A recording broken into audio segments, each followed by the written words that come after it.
আল্লাহ কাছে হাজার শুক্রিয়া যে এত বছর কেটে গেছে, আল্লাহ যে কিভাবে ধৈর্য ধরে টিকা রেখেছে, এটা আল্লাহর অশেষ নিয়ামত। একভাবে আল্লাহ হয়তো এই প্রতিষ্ঠানের বাজেট, রিজিকের বাজেট না করলে আল্লাহ একভাবে অন্য দিক দিয়ে চালাই নিচ্ছে। এভাবেই ফিরি ফিরি আসি। আসলে দুঃখের কথা বলে শেষ করতে, দুঃখের কথা বলতে গেলেই চোখে কান্না চলে আসে। দুঃখ হয় না, কষ্ট হয় না, এই জন্যই যে আখেরাত তো চিরস্থায়ী, দুনিয়া তো ক্ষণস্থায়ী। আমরা তো আসছি দুনিয়া থেকে চলে যাব, যাক আমাদের তকদির। এই তকদিরে যতটুকু আছে বা যতটুকু আমাদের পাওনা বা যতটুকু আমাদের পাওয়া, দুঃখ সবার একই। হ্যাঁ, দুঃখ ভিন্ন কারণ নাই। তো আমরা এই প্রতিষ্ঠানে আসতে আসতে প্রতিষ্ঠানের থেকে আমরা কিছু পাই আর না পাই, প্রতিষ্ঠানের প্রতি আমাদের এত একটা মানে মায়া মহব্বত হয়ে গেছে যে এই প্রতিষ্ঠান ছেড়ে মানে আমাদের যাইতেও মন চায় না। প্রিয় দর্শক, আমি এই মুহূর্তে উপস্থিত আছি কুষ্টিয়া কুমারখালী উপজেলার যদুবরা ইউনিয়নের রসুলপুর দাখিল মাদ্রাসায়, এবং বাস্তবতার চিত্র হচ্ছে এবং বাস্তবতার কথা হলো এই যে মাদ্রাসায় দাঁড়িয়ে আপনাদের সাথে কথা বলছি, এই মাদ্রাসাটি 1975 সালে প্রতিষ্ঠিত, কিন্তু 75 সালে প্রতিষ্ঠিত হওয়ার পর থেকে আজ অবধি সরকারি খণ্ড অর্থাৎ নথিভুক্ত না হওয়ার কারণে এই বিদ্যালয়ে যে সমস্ত শিক্ষক এবং শিক্ষিকা যারা আছে তারা কিন্তু এক কথায় বিনা বেতনে বিনা শ্রমিকে তারা কিন্তু এখানে কিন্তু চাকরি করে আসছে। অর্থাৎ এক কথায় যদি আমি বলতে পারি যে নিজের খেয়ে তারা কিন্তু বোনের মোষ তাড়াচ্ছেন। তো সেই সমস্ত শিক্ষক এবং শিক্ষিকা যারা মানুষ গড়ার কারিগর আমার পাশে উপস্থিত আছেন, এবার তাদের দুঃখের কথা একটু আমি একটু শুনবো যে আসলে তারা এই শুরু থেকেই আছে কিনা, তারা এই মাদ্রাসায় যেহেতু চাকরি করছেন আসলে কেন তারা বিনা বেতনে বিনা শ্রমে এই কাজটা করছে। তো তাদের মুখ থেকে একটু কথাগুলো আমি একটু শোনার জন্য আমি চেষ্টা করবো। প্রথমেই আমি একজনকে যুক্ত করতে চাই। প্রথমে একটু আপনার নাম বলবেন। আমার নাম ফিরোজা খাতুন। ফিরোজা খাতুন, আপনি তো এই মাদ্রাসার হচ্ছে সহকারী শিক্ষক। হ্যাঁ, আমি সহকারী শিক্ষক। আপনি কত সালে এখানে যোগদান করেছেন? আমি এখানে 2003 সাল থেকে আছি। আচ্ছা, আপনাদের একটু বাস্তবতা শুনতে চাচ্ছিলাম। বাস্তবতা বলতে এখানে 2003 সাল আমি যখন প্রথম এখানে ঢুকছিলাম তখন ভাবছিলাম 6 মাস পরে বেতন আসবে এমন এক অবস্থায়। তারপরে 6 মাস বছর এভাবে পর্যায়ক্রমে কেটে যায়, এই এমপিও হবে। তো আমি যখন এখানে ঢুকছিলাম তখন আমার বিয়েও হয়েছিল না, পরে বিয়ে হয়েছে, আমার ছেলে মেয়েও অনেক বড় হয়ে গেছে, কিন্তু আমাদের বেতনের কোনো ব্যবস্থা হয়নি। এভাবে আমার জীবনের 22টা বছর এখানে কেটে গেছে, কিন্তু এমপিওর কোনো খবরই নেই। এখন আল্লাহ তাআলা হয়তো আমাদের বাজেট করিনি, তাই আমরা সেই পর্যায়ে যাইনি। এক কথায় বলা চলে একদমই ফিরি বিনা, কারণ আমরা এখানে 1 টাকাও পাইনি, ফিরি এখানে শ্রম দিচ্ছি। এখন আল্লাহ রাসূলের প্রতিষ্ঠান হিসেবে ছেলে মেয়েরা ঠিকই আসে। এমনকি আমার মনে হয় যে আশপাশের ভিতরে আমাদের স্কুলে রেজাল্ট ভালো। আমার মেয়ে গত 2 বছর আগে প্লাস পেয়ে এখান থেকে পাশ করেছে, সে এখন অ্যাডমিশনের জন্য কোচিং করছে এই 25 সালে। এইভাবে সবাই এখানে আমার ছেলে মেয়ে সবার ছেলে মেয়ে এখান থেকে পাশ করেছে। এবারও আমাদের অনেকগুলি, গতবার 25 জন এসএসসি পাশ করেছে এখান থেকে। এইবারও মনে হয় 42 জন পরীক্ষা দিয়েছে, 30 জন সম্ভবত ফর্ম ফিল আপ করেছে, 30 জন। তারপরেও এখন আল্লাহ তাআলা বাজেট করিনি, তাই আমাদের বেতন হয়তো আসেনি। এখন আল্লাহ কবে আমাদের ভাগ্যের পরিবর্তন করবে। আল্লাহ কাছে হাজার শুক্রিয়া যে এত বছর কেটে গেছে, আল্লাহ যে কিভাবে ধৈর্য ধরে টিকা রেখেছে, এটা আল্লাহর অশেষ নিয়ামত। একভাবে আল্লাহ হয়তো এই প্রতিষ্ঠানের বাজেট, রিজিকের বাজেট না করলে আল্লাহ একভাবে অন্য দিক দিয়ে চালাই নিচ্ছে। এভাবেই ফিরি ফিরি আসি। আসলে দুঃখের কথা বলে শেষ করতে, দুঃখের কথা বলতে গেলেই চোখে কান্না চলে আসে। এইভাবেই টিকে আছে। এখন আল্লাহ আমাদের কি সামনে দেখা যাক কি হয়, এই আশায় দেখছে, আশার আলোয় আশায় এতগুলো বছর জীবন থেকে কেটে গেছে। প্রিয় দর্শক, একজন সহকারী শিক্ষকের কাছ থেকে কথাগুলো শুনছিলাম। তিনি প্রায় দীর্ঘ 2 যুগ প্রায় সমান হবে, অর্থাৎ প্রায় 22 বছর, মানে প্রায় 2 যুগ হতে যাচ্ছে আর কি। তো আরেকজন সহকারী শিক্ষিকা উপস্থিত আছেন, এবার তার কাছ থেকে কথাগুলো একটু শোনার চেষ্টা করি। আপনার নাম? আমি নিহারি খাতুন, আপনি রসুলপুর দাখিল মাদ্রাসা। আমি এখানে 2003 সালে থেকে এখানে আসি। 2003 সাল থেকে আসি, ঠিক শান্তিতেই আছি, সুখেই আছি, মানে শুধু বেতন না পেও। কেননা এই জন্যই এটা রসুলের ঘর। এই রসুলের ঘর থেকে অনেক ছাত্রছাত্রী আমরা অনেকগুলো শিক্ষকই ওদের দিনের শিক্ষা দিয়ে হাদিস কোরআনের আলোকে ওদের শিক্ষা দিয়ে ওদের দিনের পথে অটল রেখে নামাজ কালাম এর ভিতরে বজায় রেখে ওদেরকে মানুষ করে বা গড়ে উঠার তৌফিক আল্লাহ পাকই দিয়েছেন। আমরা হিল্লা হিসাবে আমরা এখানে যে ধরে আছি গড়ে আসি, এটাই আমাদের সব থেকে বড় পাওয়া। বা দুঃখ হয় না, কষ্ট হয় না এই জন্যই যে আখেরাত তো চিরস্থায়ী, দুনিয়া তো ক্ষণস্থায়ী। আমরা তো আসছি দুনিয়া থেকে চলে যাব, যাক আমাদের তকদির। এই তকদিরে যতটুকু আছে বা যতটুকু আমাদের পাওনা বা যতটুকু আমাদের পাওয়া ততটুকু আমরা পাচ্ছি দুনিয়া থেকে। তবে আল্লাহ যেন আমাদের এই ওসিলায় কিয়ামতের দিন আমাদের নাজাত দান করেন। এইটা অনুসরণ করে আমরা ছাত্র ছাত্রীদের উচ্চ শিক্ষা শিক্ষিত করে গড়ে ওঠার কাজ আমরা চালিয়ে যাচ্ছি।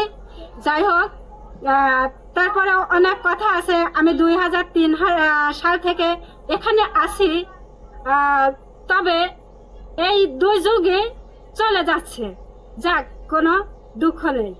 কিন্তু প্রতিষ্ঠানটা আল্লাহর তরফ থেকে আল্লাহ যেন ঘুমন্ত অবস্থায় আমাদের কানে যেন আমরা শুনতে পাই যে আমাদের প্রতিষ্ঠান একদিন হয়ে গেছে বা বের হয়ে গেছে, এই আশায় আমরা এখানে পড়ে আছি।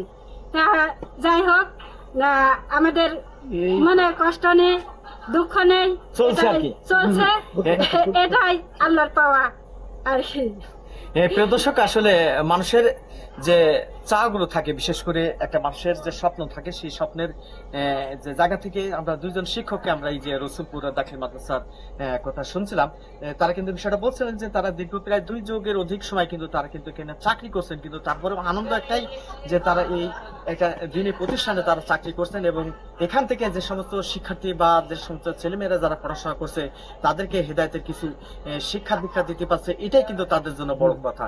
কিন্তু তারা এখান থেকে সেই প্রতিষ্ঠান থেকে কিন্তু এখান থেকে কোনো যে সুযোগ সুবিধা বা সরকারি যে সুযোগ সুবিধা থাকার দরকার ছিল আসলে কিন্তু সেটা কিন্তু তারা পাচ্ছে না।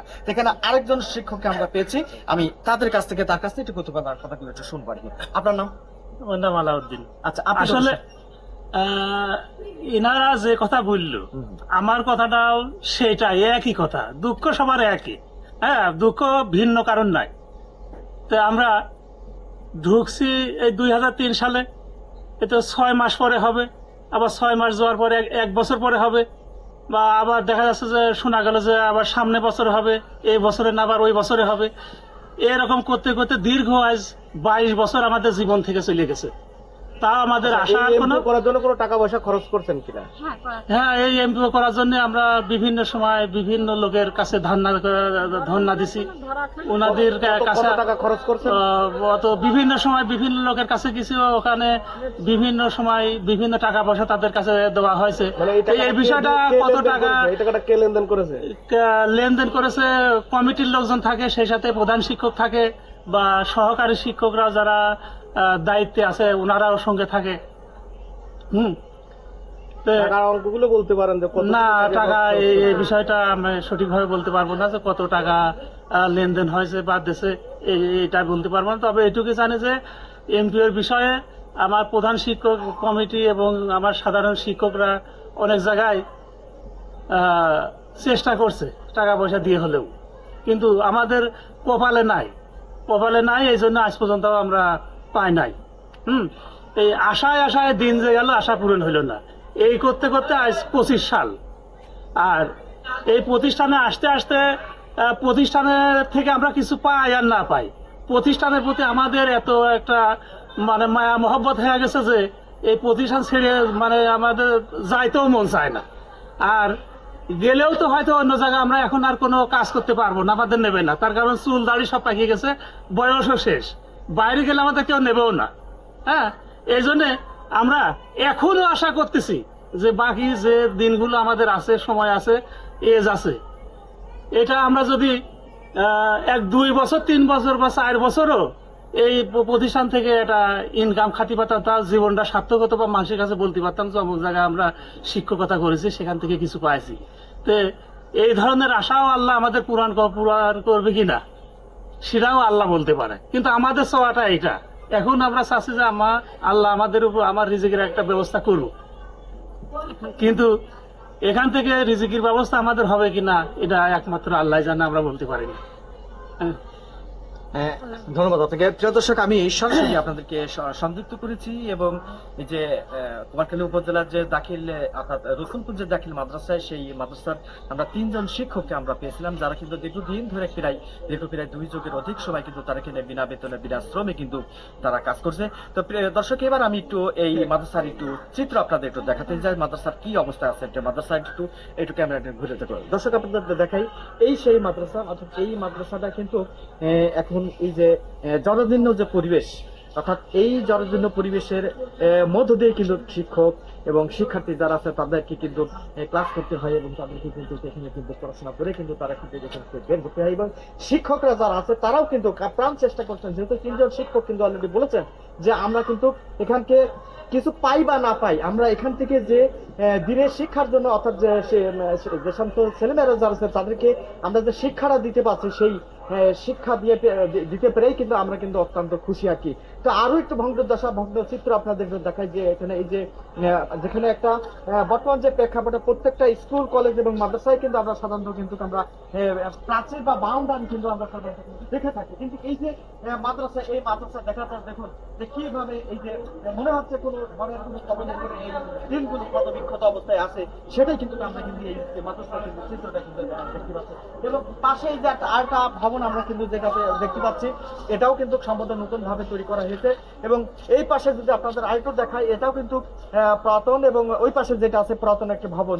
তো সব মিলে আসলে এই যে রসুলপুর যে দাখিল যে মাদ্রাসা, এই মাদ্রাসার অত্যন্ত নাজুক পরিবেশ পরিস্থিতি, এবং এখানকার যে সমস্ত শিক্ষক শিক্ষিকা যারা আছে তারা কিন্তু অত্যন্ত আন্তরিকতার এবং সৌহার্দ্য পরিবেশের মধ্য দিয়ে তারা কিন্তু এই দিনের শিক্ষা, বিশেষ করে এই যে তারা প্রথমে যেটা বলছেন যে আমরা শুধুমাত্র আল্লাহ এবং আল্লাহ রাসূলের কথা চিন্তা করে আমরা কিন্তু সেই মন মানসিকতা নিয়ে আমরা পেটে খাই বা না খাই, আমরা কিন্তু এই শিক্ষার্থী যারা আছে তাদেরকে শ্রম দিচ্ছি এবং তাদেরকে কিন্তু মানুষ গড়া কিন্তু কাজ করার জন্য আমরা চেষ্টা করে যাচ্ছি। তো দর্শক, আমি এতক্ষণ ধরে এই যে কুমারখালী যদুবাড়া ইউনিয়নের যে রসুলপুর দাখিল যে মাদ্রাসা, যেটা দীর্ঘদিন ধরে এই প্রতিষ্ঠান না প্রায় অবহেলা এবং অনাদার অবস্থায় পড়ে আছে, সেই অনাদার অবহেলার যে রসুলপুর যে দাখিল মাদ্রাসার চিত্র, পাশাপাশি এখানকার যে সমস্ত শিক্ষক শিক্ষিকা আছে তাদেরকে আমি কথাগুলো আপনাদের সামনে সরাসরি তুলে ধরার জন্য আমি চেষ্টা করলাম।